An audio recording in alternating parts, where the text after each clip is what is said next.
Visa is a well-known brand, but do you know what they do and how they make money? And no, it is not what you think. The answer will probably surprise you. Today we will learn how to understand the business before you invest in the dividend growth stocks, and we will use Visa as an example. Let's get started.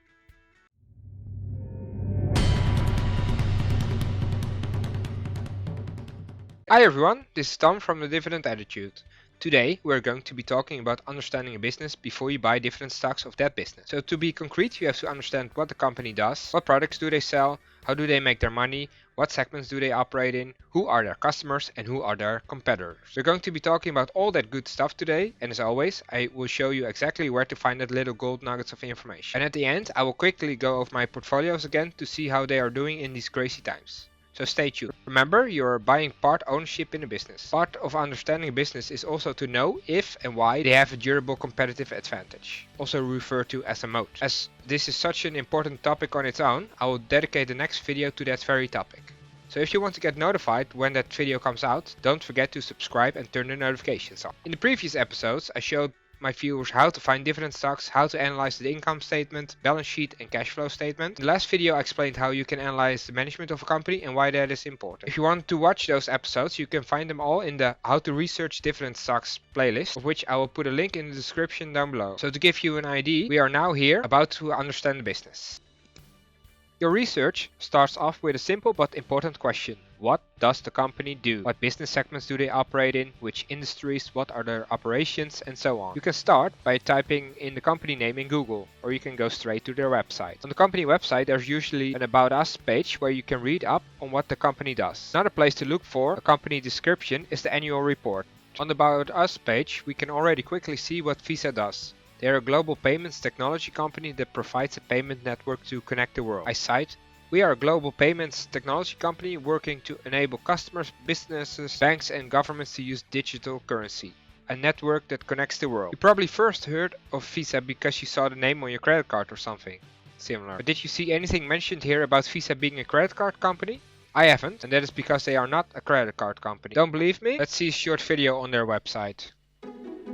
Almost everyone knows the Visa brand, one of the most trusted and recognizable in the world. But not everyone knows what Visa does. A credit card company. Not a credit card company. It's a bank company. Nope. They loan money. Try again. They lend the money to you and then they charge your bank account later. Sorry. I have no idea. Oh! Can I have a clue? Visa is a payments technology company that facilitates commerce around the world. Whether you're making a purchase, sending money to a friend, or part of a business moving money to another business.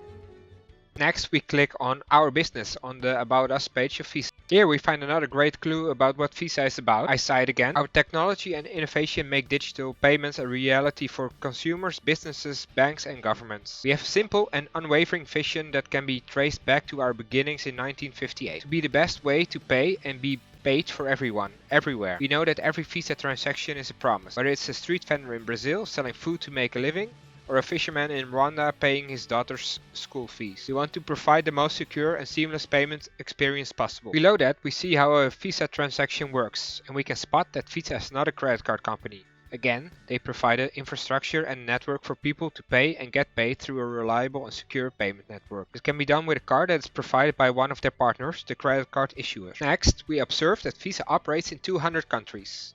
This gives us a clue at the scale of the business and how diversified they are. If we click on the global presence, we can see that they have issued 3.3 billion Visa cards. To give you an idea, that is 40% of the world population. Of course, this doesn't mean that 3.3 billion people have a credit card, but still very impressive. So now we have a good feel of what Visa is about.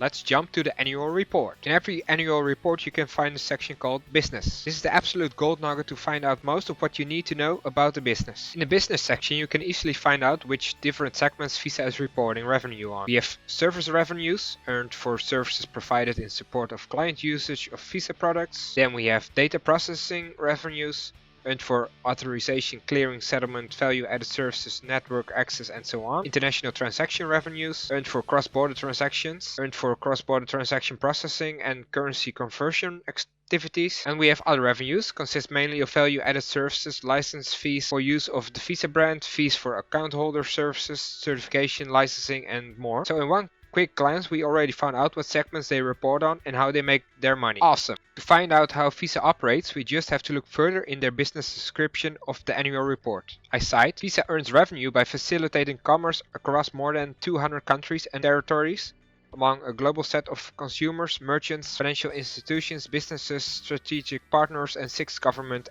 entities. Visa is not a financial institution. We do not issue cards, extend credit, or set rates and fees for account holders of Visa products. That is the role of our financial institution clients. We do not earn revenues from or bear credit risk with respect to interest or fees paid by account holders on Visa products. So there you have it, another confirmation. Visa is not a financial institution. They earn revenue by being a facilitator of the payment system. It is very important information because it changes how we should look at Visa. The emphasis should be on how healthy their ecosystem is, not on how many account holders might be behind on their payments. That risk belongs to the financial institutions such as the banks. These times of economic uncertainty, very important to know.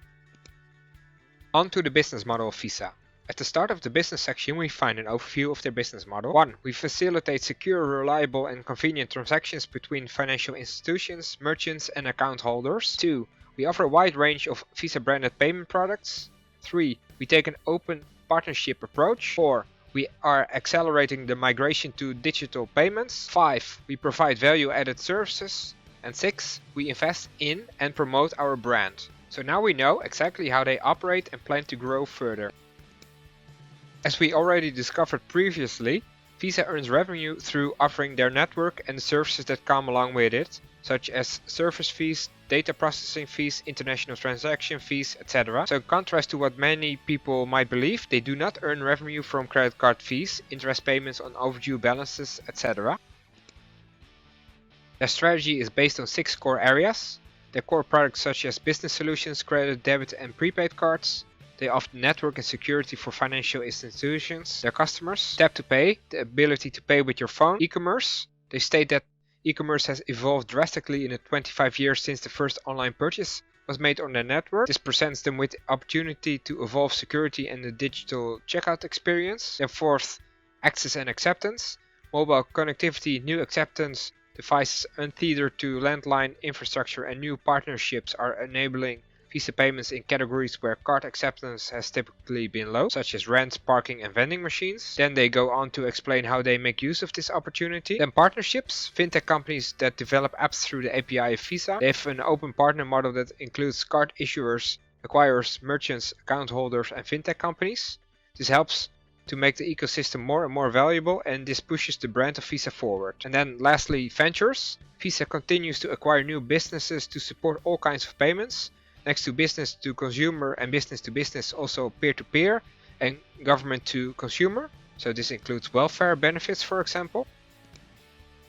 Annual report is, like I said, a little gold nugget. In there, Visa also outlines its competitors. Visa sees every form of payment as a competitor. I cite, we compete against all forms of payments. This includes paper-based payments, primarily cash and checks, and all forms of electronic payments. Our electronic payment competitors principally include global multi-regional networks.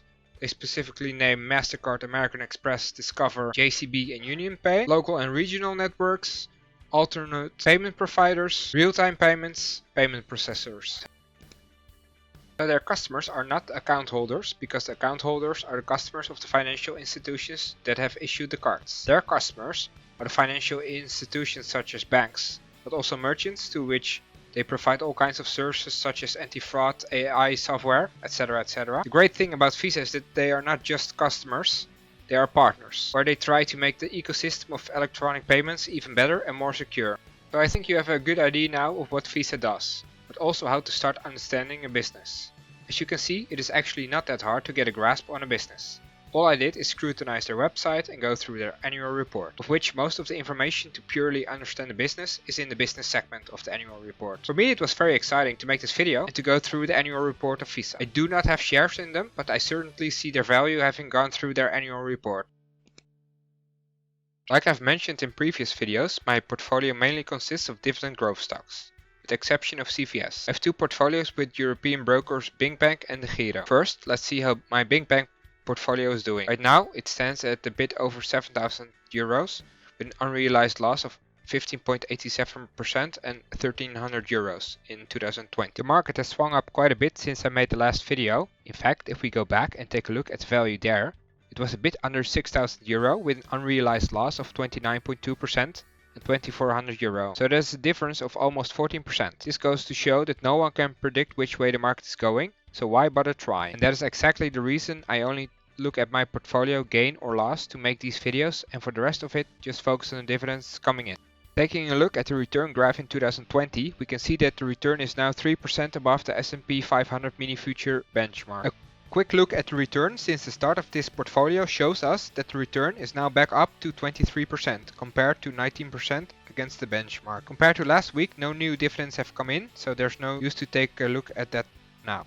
Then onto my DeGiro portfolio, which for now consists of only 3M and SKT. 3M is almost back to break even after my purchase, which again is quite amazing since it was still down almost 10% last week. SKT is still down significantly right now, but has actually shot up by 20% since the last video of last week. Then both portfolios combined in Google Sheets. The total value now stands at almost $8,400, which is a whopping 0.52% change compared to the cost, with a gain of almost $44, excluding dividends. Including dividends, the change stands at 9.16% and $764. I hope you learned something new today and now also understand the importance of understanding how a business works. Let me know in the comments below what you have learned from this video. And again, if you want to learn more on how to analyze a company, be sure to check out my How to Research Dividend Stocks playlist, of which I will put a link in the description. As always, if you like this video, please hit that like button and subscribe to get updated on future videos. Next up is a video on the subject of sustainable competitive advantage, also referred to as moat of a company. For that video I will use Visa again as an example to help explain that topic. So if you want to get a notification straight when that video comes out, subscribe and turn the notifications on by hitting the little bell next to it. Until next time, bye bye.